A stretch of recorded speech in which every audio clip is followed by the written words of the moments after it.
I've been getting a lot of messages for quite a while now saying that I haven't covered missing persons cases, and when I actually checked my missing persons playlist, I realized it was true. I've only covered maybe 3 cases or 2. Right around the time, I coincidentally came across a case that I really want to present to you all today. But before that, as always, if you enjoy the content, if you feel like you should subscribe, please do. It's not mandatory, but it would definitely means a lot. On March 19, 2026, investigators with the Bibb County Sheriff's Police Office walked into a self-storage facility on Riverside Drive in Macon, Georgia. They've been sent to 10 federal storages working a missing persons case, following up on a trip. Inside one of those rented units, a space no bigger than a bedroom, they found a dead body.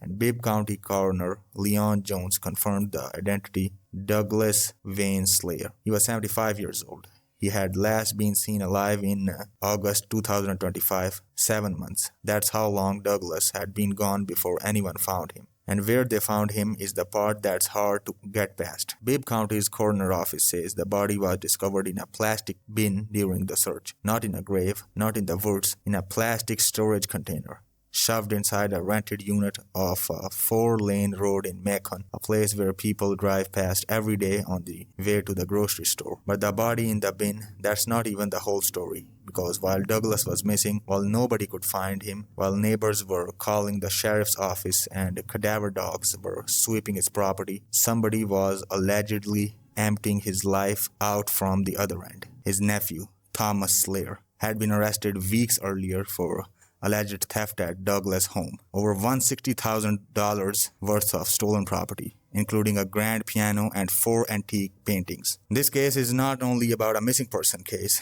it's about a man who was disappeared and then allegedly liquidated piece by piece. The man on Jackson Springs Road. To understand what happened to that man, Douglas, you need to understand where he lived and what that place meant to him. Mike Fuller has spent 50 years looking out at the same house across the street in Macon. He watched families come and go. He watched neighborhood grow older and quieter. And for nearly 2 decades, he watched Douglas call that same house. The house sat at 1271 South Jackson Springs Road in Shirley Hills neighborhood. Established in 1921, Shirley Hills is a beautiful and tranquil community nested on the east side of the Ocmulgee River. The neighborhood stems its name from the rolling hills that include in it. A nature tree canopy makes it heaven for birds, wildlife, and nature lovers. Located in close proximity to both downtown Macon and Mercer University, it's geographically desirable for people who want both quiet and convenience. The homes in this historic neighborhood are some of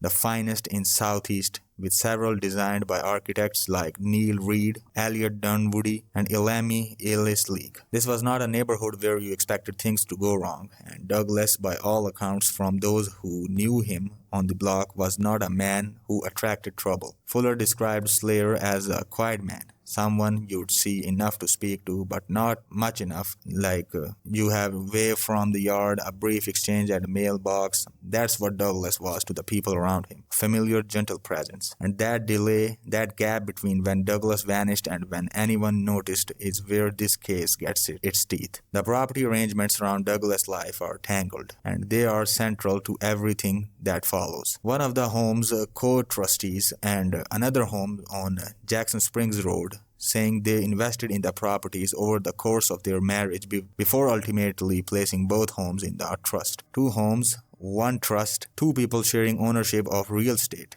Jackson Springs Road, where Douglas lived, and Briarcliff Circle, another property in Macon. Both were placed in a trust, which means the properties were meant to manage according to specific legal terms, with a co-trustee having a say in what happens to them. It's the architecture. Is that what was allegedly exploited? Per the arrest documents, Thomas Salyer had been living with Douglas at one point at the Jackson Springs Road property, but it later went into foreclosure. A foreclosure on a trust-held property is already a red flag. It means payments weren't being made, obligations were being missed, and the financial infrastructure around Douglas' life was crumbling. Whether that was Douglas doing, Thomas is doing, or someone combination of both isn't clear, but the foreclosure set off a chain of events that put Thomas in a position of control he allegedly shouldn't have had. After home on Jackson Springs Road went into foreclosure, it was reported that Thomas was living at a home along Briarcliff Circle and collecting rent from another person also staying with him. So now you have the nephew, a man who had been living in his uncle's home, moving into the other trust property and essentially running it like it was his own, collecting rent from someone, occupying the space, and according to the reference material, a court order specifically forbade moving belongings from Jackson Springs Roadhouse. If that is accurate, it means there was already some legal concern about the property being stripped. Somebody had already flagged the risk. Somebody had already said, don't touch anything in that house. And then $160,000 worth of things went missing anyway. After the further investigation, it was discovered that Salyer was last seen by social workers at his home located at 1271 South Jackson Springs Road on August 5, 2025. Social workers, that means Douglas was already in the system as someone who needed checking on.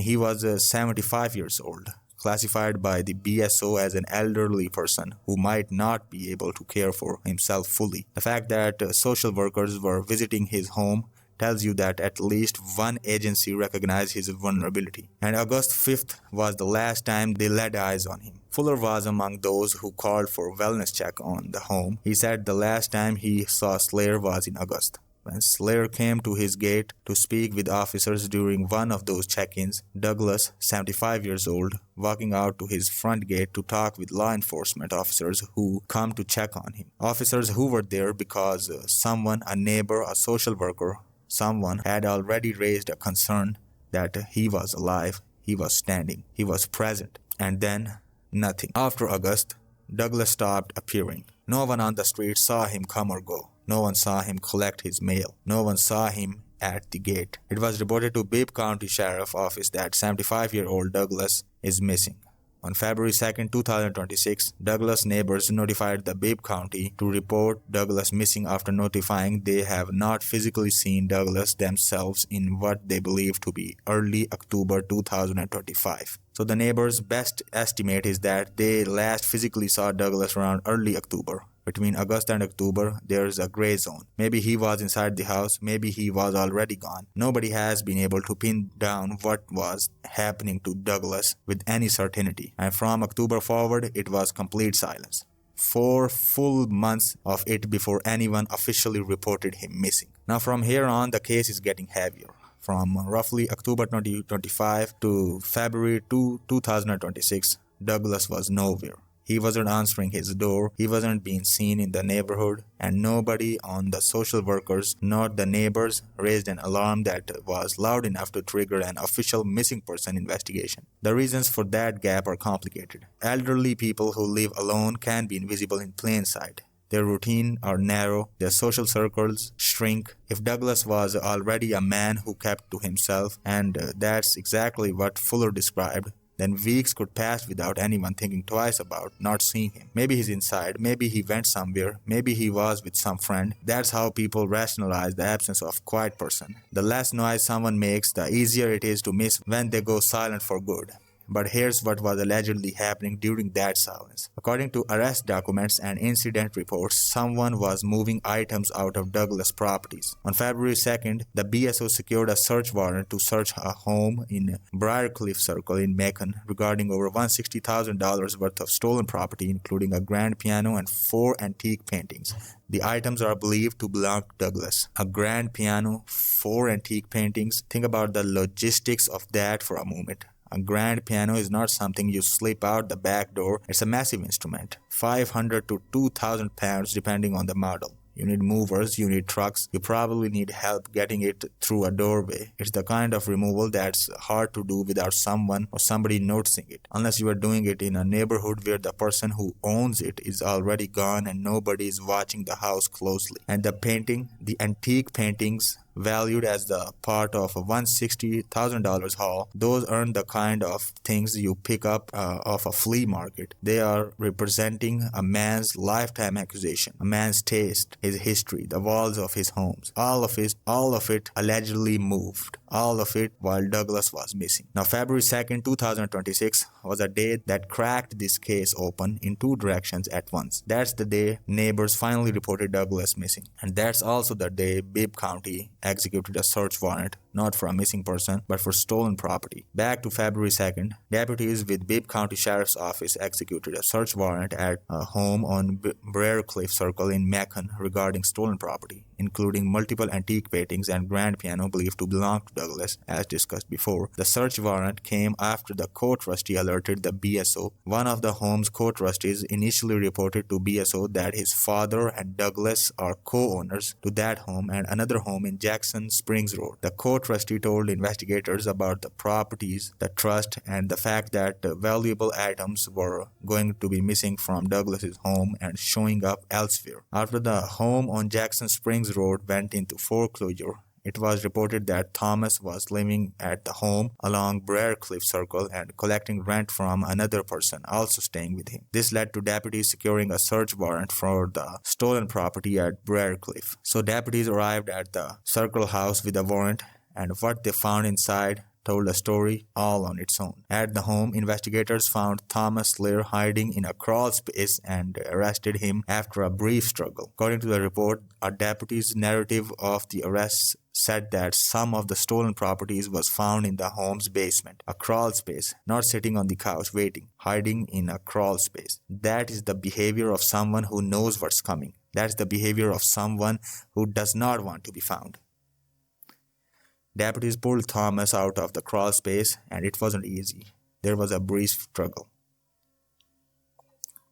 Then the arrest. The report showed that Thomas was charged with theft by taking and theft by deception. Theft by taking is straightforward. You take something that isn't yours. Theft by deception is a different animal. Under Georgia's law, theft by deception means you obtained property through intentionally false statements, false impressions, or by failing to correct a false impression you previously created. It implies manipulation. It implies a scheme. It implies that this wasn't a crime of impulse. It was a crime of design. During their search of the home, BSO deputies found some of the stolen items in the basement where Thomas was living. He was living in the basement of a property he didn't own, surrounded by things he'd allegedly stolen from his own uncle, collecting rent from another person staying in the house. That's a man who had settled into an arrangement. That's someone who was operating like Douglas was never coming back. With Douglas now officially reported missing, the BSO escalated. After further investigation, it was discovered that Salyer was last seen by social workers at his home at 1271 South Jackson Springs Road on August 5, 2025.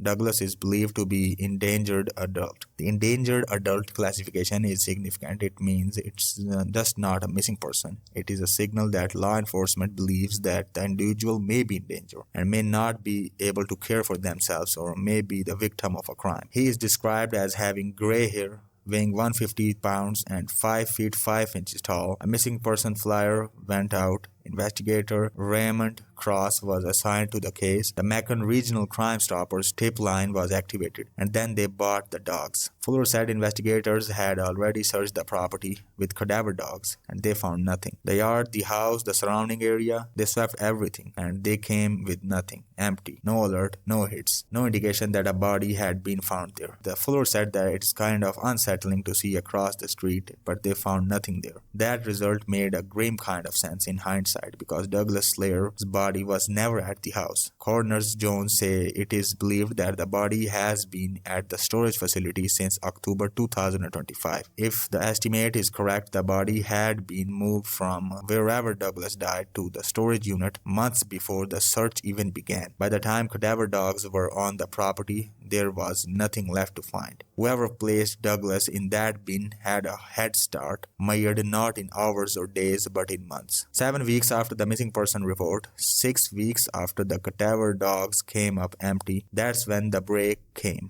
The Bibb County office said that this Wednesday they were at the facility following up on the tip. A tip that's all the BSO has said about what led them to storage unit. Not a DNA trial, not a forensic breakthrough. Something pointed investigators to 10 federal storage at 4100 Riverside Drive. A man who'd been missing since August 2025 was found dead inside a storage unit in Macon. According to Bibb County Sheriff, investigators were sent to the 10 federal storage units along Riverside Drive while working a missing person case. Inside one of these units, authorities found a dead body. Deputy Coroner Lonnie Miley says the body was discovered in a plastic storage bin, and at the time they believed the body was Salyer. The plastic storage bin, the kind that you buy at a hardware store, the kind people use to store Christmas decorations and old clothes in their garage, and inside one of those bins, folded into a space built for seasonal items and forgotten belongings, was a 75-year-old man who had been missing for 7 months. Authorities believe that the body was Salyer's, which was in plastic storage bin. 5 months where somebody was presumably paying rent on that storage unit to keep its content and its secrets undisturbed. And the raises one of the biggest unanswered questions in the entire case. Authorities have not said who the storage unit belonged to or who may have placed the body there, whose name is on the rental agreement, who signed the contract, who paid for this space. They leave a paper trail, they require a signature, and that trail leads somewhere. Douglas's body was taken to the Georgia's Bureau of Investigation's crime lab in Macon, and an autopsy was scheduled to be carried out on Friday, March 20. The GBI crime lab, that's where the most complex forensic work in Georgia gets done. The state's top facility for determining cause and manner of death when local resources aren't sufficient. The fact that the body was sent to GBI rather than handled locally tells you that the severity of what investigators were dealing with. By March 21, Bibb County Coroner Leon Jones confirmed the identity of 75-year-old Douglas Wayne Salyer. Coroner Jones did not specify how his office was able to determine his identity, but he said that the body was likely inside the storage unit since October 2025. That identification method has not been shared publicly, given that the body had been in the storage unit for approximately 5 months. The decomposition would have been significant. Whether identification came through dental records, fingerprints, DNA, or some other methods, the coroner hasn't said that. What he did confirm that the timeline, October 2025, that's when this man's body was placed in a bin, placed in a unit, and left. The cause of death as of the most recent reporting remains pending. The autopsy results have not been publicly released, and the manner of death, whether this was natural cause, accident, or something else entirely, has not been classified. Thomas Salyer was found hiding in a crawling space and was arrested and charged with theft by taking and theft by deception. No charges in the case are currently linked to Douglas's disappearance or death, and as of late 2026, no one has been charged with anything related to the man's death. The investigation in the report occurred weeks before Douglas was found in a storage unit, and no charges related to his death has been announced. That doesn't mean charges won't come. What it means is that the investigation are being careful. The autopsy results will dictate the next phase. If GBI determines the cause of death was homicide, the entire legal framework around Thomas Salyer and potentially others shift dramatically. If the cause of death is something else, the investigation takes a different shape. The Bibb County Sheriff and Georgia Bureau of Investigation will continue their investigation into death of Douglas, including the autopsy result and any potential connection to the previous arrest of his nephew Thomas Salyer. There are gaps in the case that no one, not the media, not the sheriff's office, has filled yet. The storage unit contract, whose name is on it. If it is Thomas Salyer's name, that would be direct evidentiary link between the nephew and the concealment of the body. If it is someone else's name, it could open up a whole new line of suspects. If the storage was rented with cash and fake ID, it suggests premeditation and planning. The BSO has not released this information. The renter at Briarcliff, during their investigation, the BSO was told that Thomas had started living at Briarcliff Circle property and was allegedly collecting rent from other persons staying there. Who was this person? What were they told about why the property was available? Did they ever meet Douglas? Did they ever ask where the actual owner was? This person is potentially a witness, and their testimony, whether it is has not surfaced publicly. The court order, the reference material indicates that a court order specifically forbade moving belongings from the Jackson Springs Roadhouse. If that is true, it means a judge had already intervened to protect Douglas's property. And if that order was violated, which the theft charges suggest it was, then the legal consequences extend beyond simple theft into a contempt of court. And the biggest question of all, how did Douglas Salyer die? Then one day Salyer was gone, just gone, and we didn't think they were going to find him alive, Fuller said, but we didn't know where, why, or anything. Mike Fuller's word carried the weight of a man who watched a slow-motion disappearance from 20 feet away. 50 years in the same house, looking at the same street, knowing the same neighbors, and for all that proximity, all of the time, he couldn't have prevented what happened. Nobody on that street could have, because the danger of Douglas didn't came from outside the neighborhood. It didn't come from a stranger or a random act. According to arrest document, it came from his own family. Douglas is gone, and the silence that allowed it to happen, the months where nobody raised an alarm loud enough, the system that saw him but didn't save him, the family that was supposed to be closest to him, that silence is the thing this case will be remembered for. That is a sad end to this case. If you like the content, if you like the analysis, do subscribe to the channel. I will see you in next video. Until then, goodbye and good night.